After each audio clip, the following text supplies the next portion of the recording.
Hello everyone, very very good morning. कैसे हो आप सब? हम सब तो बिल्कुल ठीक हैं और उम्मीद करती हूँ कि आप सब भी बिल्कुल ठीक होंगे। मैं सुषमा कुहाड़ एसके ब्लॉग्स में आप सभी का बहुत बहुत स्वागत है। तो फ्रेंड्स, सबसे पहले आप सभी को मेरी राम राम। और यहाँ पर सासू माँ खाना खा रही है और मैं खाना बना रही हूँ।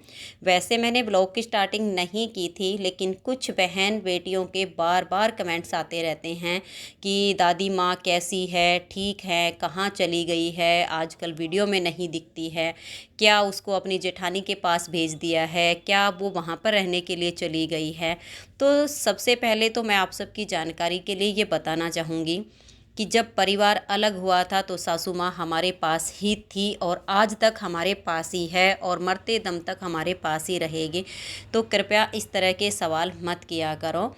और रोज़ रोज़ वीडियो में ना लेकर आने का ये कारण होता है कि मैं जो व्लॉग बनाती हूँ अपने हिसाब से बनाती हूँ, और सासू माँ को तो अपना नहाना धोना, खाना पीना, सोना, घूमना फिरना, मतलब अपने इस तरह के ही काम होते हैं और मैं अपने काम में बिजी होती हूँ। तो मैं हर जगह फ़ोन लेके इनके पीछे पीछे नहीं चल सकती हूँ। बहुत सारे काम होते हैं जो कि मुझे अकेले ही करने पड़ते हैं, कोई और करने वाला नहीं होता है। तो सोचा कि चलो आज मैं आप सबको सासू माँ से ही मिलवा देती हूँ, दिखा देती हूँ कि वो मेरे पास ही रहती है, एकदम भली चंगी है, तंदुरुस्त है, मस्त है। यहाँ पर सोफे पर बैठकर खाना खा रही है, टीवी देख रही है और अभी खाना खाने के कुछ देर बाद तक और यहीं पर बैठेगी।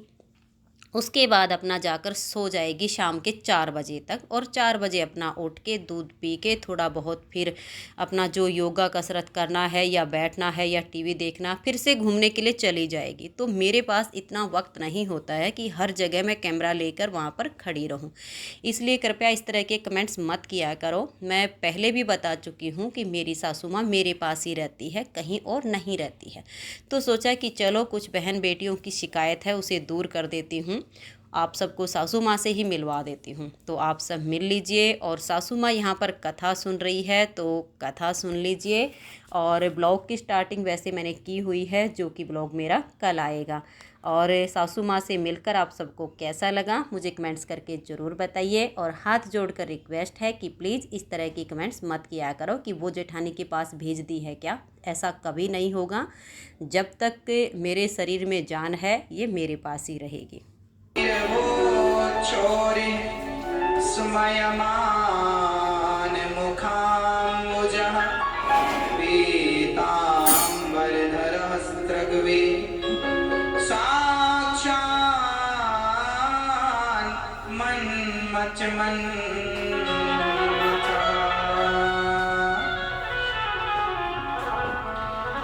जब गोपियों ने कृष्ण को पुकारा कि नहीं आओगे तो प्राण निकल जाएंगे, उसी क्षण भगवान को लगा कहीं गोपियां प्राण न त्याग दें। तब भगवान गोपियों के मध्य में प्रकट हो गए।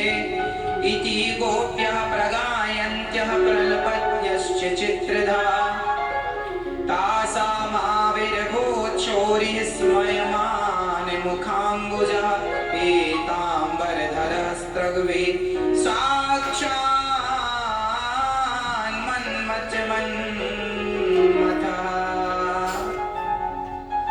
भगवान गोपियों के मध्य में प्रकट हो गए।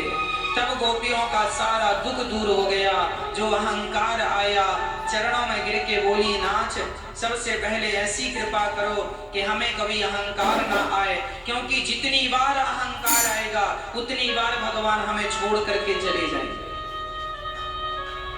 आप 1 करोड़ बार अहंकार करेंगे तो भगवान 1 करोड़ बार आपको।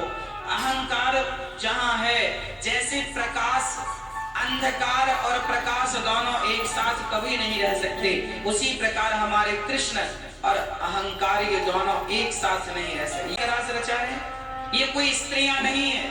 इस रास में भगवान शंकर भी आए, इंद्र भी आए, नारद जी भी आए, प्रहलाद जी भी आए।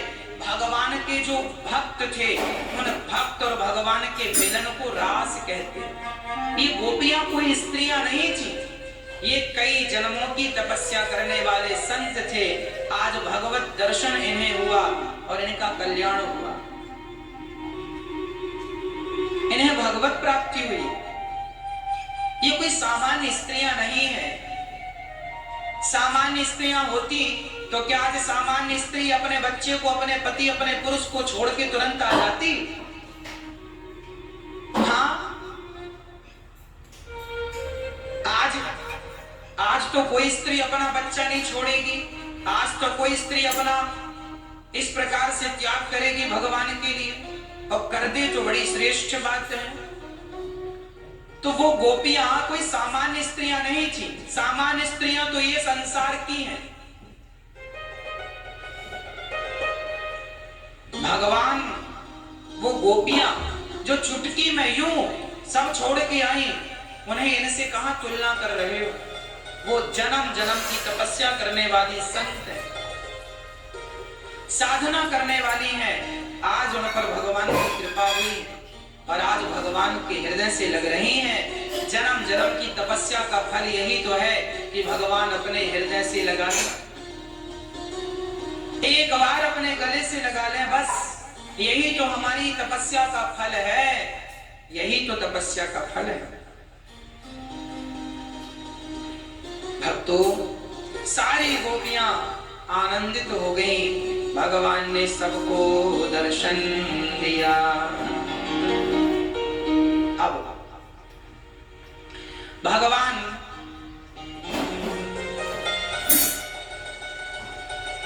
भगवान एक दिव्य लीला कर रहे हैं। भगवान ने ये जो रास किया, इस रास में उन्हीं को भगवान ने सम्मिलित किया जिन्होंने जीवन में कोई ना कोई पुण्य किया था। पुण्य करने वाले भक्तों को भगवान अलग खड़ा करते हैं। पाप करने वाले नरक जाते हैं, पुण्य करने वाले भगवान के धाम को चले जाते हैं। और भगवान के धाम जाकर भगवान उन्हें सुख देते हैं। कौन सा सुख? अपनी लीलाओं में। भगवान की लीलाएं नित्य हैं। भगवान कोई रास रुका नहीं पड़ा। पहले भगवान का रास इस मृत्यु लोक में हुआ, अब किसी दूसरे लोक में भगवान का रास चल रहा। भगवान की लीलाएं नित्य हैं। उनकी लीलाएं अभी कहीं ना कहीं चल रही हैं। जब हम पुण्य करेंगे तो किसी न किसी जन्म में भगवान हमें भी अपनी लीलाओं से जोड़ेंगे, सम्मिलित कर लेंगे। इसलिए भगवान का दर्शन करना है और भगवान की लीलाओं तक पहुंचना है तो आपको पुण्य करना होगा। इसीलिए कहता हूं, सबसे बड़ा पुण्य क्या है? किसी भूखे को भोजन दे देना, किसी का पेट भर देना, यही सबसे बड़ा पुण्य है। गौरी गोपाल वृद्धाश्रम में अन्न क्षेत्र चलता है। गौरी गोपाल अन्न क्षेत्र, जहां हजारों संत भोजन लेते हैं। आज की प्रसादी में रोटी प्रसाद, खीर प्रसाद, पूरी प्रसाद, सब्जी प्रसाद, कढ़ी प्रसाद और चावल प्रसाद, आज ये सब सभी संतों में बांटा गया। खीर पूरी सब्जी भी थी, कढ़ी चावल रोटी भी थी। तो आप ये देख रहे हैं कितने संत, ये वृंदावन के वही संत हैं जो कभी वृंदावन से कदम बाहर नहीं रखते। अधिकाधिक संत ऐसे हैं जो सदा वृंदावन ही रहते हैं। इन संतों को भोजन कराने का यदि हमें सौभाग्य मिल जाए तो इससे बड़ा पुण्य क्या होगा। यहाँ जरूरतमंद लोग आते हैं और वृंदावन की धरती में आपका सहयोग पहुंचे, आपका दिया हुआ पैसा पहुंचे और उस पैसे से इन संतों की भूख मिटाई जाए। इन संतों से आप देख रहे हैं, इनका दर्शन कर रहे हैं। यदि इन सभी संतों की सेवा से इस धन को जोड़ा जाए तो इससे बड़ा सौभाग्य भला जीवन में और क्या होगा। हमें ईश्वर ने देने के योग्य बनाया है तो जरूर हमें अन्य क्षेत्र की सेवा करना चाहिए। किसी का पेट भर देना, यही हम मनुष्यों का परम कर्तव्य है, परम धर्म। हजारों लोग, कम से कम 2500 और 3000 के बीच में इतने साधु संत, इतने गृहस्थी लोग रोज प्रसाद ग्रहण करते। आप सभी के दिए हुए सहयोग से ये सब संभव होता है। आप सब जो दान करते हैं तो आप सभी का सहयोग यहाँ आता है और अन्य क्षेत्र रोटी बन करके सबकी भूख मिटाता है। भगवान को भोग लगता है, भगवान भी प्रसाद ग्रहण करते हैं और फिर ये भगवान के भक्त भी ग्रहण करते हैं।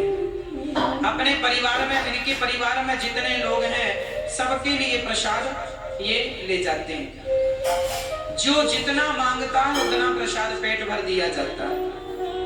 ये सेवाएं केवल आपके छोटे छोटे सहयोग से चल रही हैं।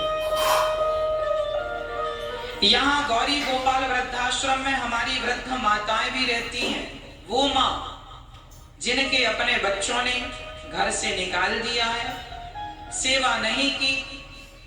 हमने आपसे एक दिन बताया कि एक बेटा अपनी माँ को रेलवे स्टेशन तक छोड़ के गया, बोले लौटकर घर मत आना। अब बताओ, जब बेटे माँ का हाथ पकड़ के घर से बाहर कर देते हैं तो भला वो माँ बुढ़ापे में कहाँ जाएगी।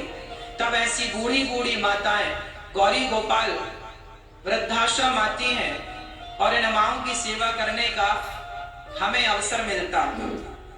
इन माँओं का प्यार मिलता है, इन माँओं का आशीर्वाद मिलता है। इन माँओं का जब दुख दूर होता है तो दिल को एक शांति मिलती है कि चलो हमारे शरीर से किसी का दिल प्रसन्न हुआ, किसी की सेवा हुई। इससे बड़ी और क्या सेवा है, इससे बड़ा भला और क्या सौभाग्य है। इसलिए आप भी इन माँओं में से किसी एक माँ को जीवन भर भोजन देने का संकल्प कर सकते हैं। आप भी किसी माँ को गोद ले सकते हैं, जीवन भर भोजन देने की सेवा से जुड़ सकते हैं। आप भी इन माँओं की सेवा से जुड़े। गौरी गोपाल वृद्धाश्रम पूरा माताओं से पैक हो गया है। दूसरा एक जगह आश्रम हमने किराए से ले रखा है, वहां भी माताएं रहती हैं। और आप सभी का छोटा छोटा सहयोग, गौरी गोपाल वृद्धाश्रम एक और वृद्धाश्रम बनाने की जरूरत है जहां 1000 माताओं के रहने की व्यवस्था होगी।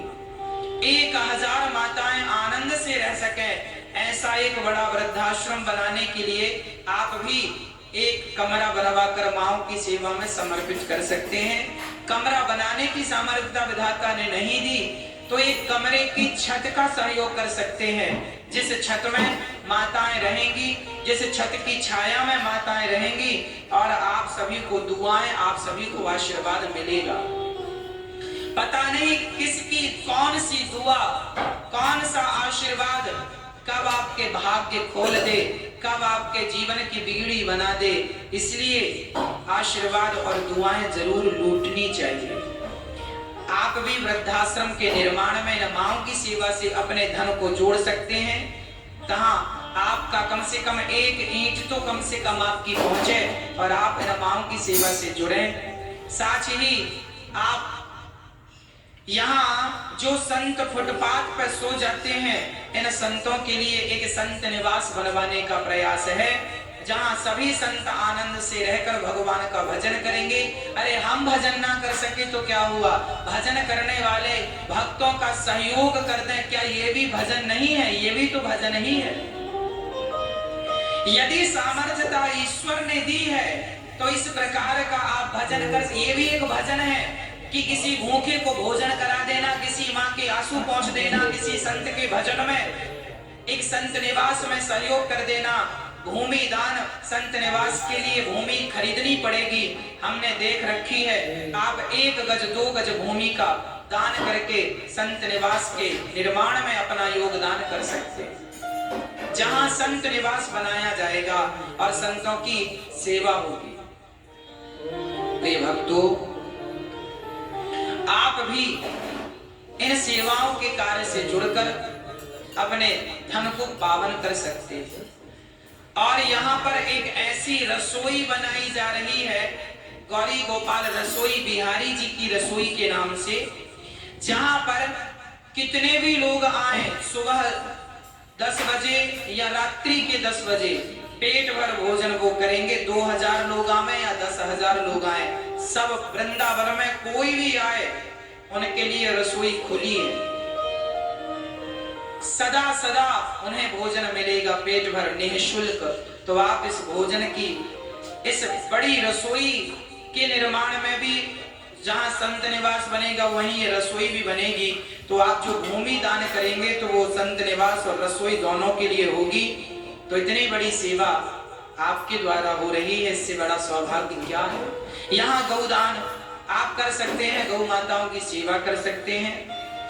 1 करोड़ वृक्ष लगाने का संकल्प लिया है। और ऐसा नहीं कि वृक्ष लगाकर हम छोड़ देंगे, वृक्ष 4 दिन बाद सूख जाए, महीने भर, ऐसा नहीं। जो वृक्ष हम लगाएंगे भगवान की कृपा से, जब तक वो वृक्ष बड़े बड़े नहीं हो जाते, सेल्फ नहीं हो जाते, जब तक वो वृक्ष अपने पांव में खड़े नहीं हो जाते पूर्ण रूप से, तब तक उन वृक्षों का पूरा संरक्षण होगा, उनकी देखरेख होगी। ऐसा नहीं कि लगाकर हम छोड़ दें। 1 करोड़ वृक्ष लगाने का हमने संकल्प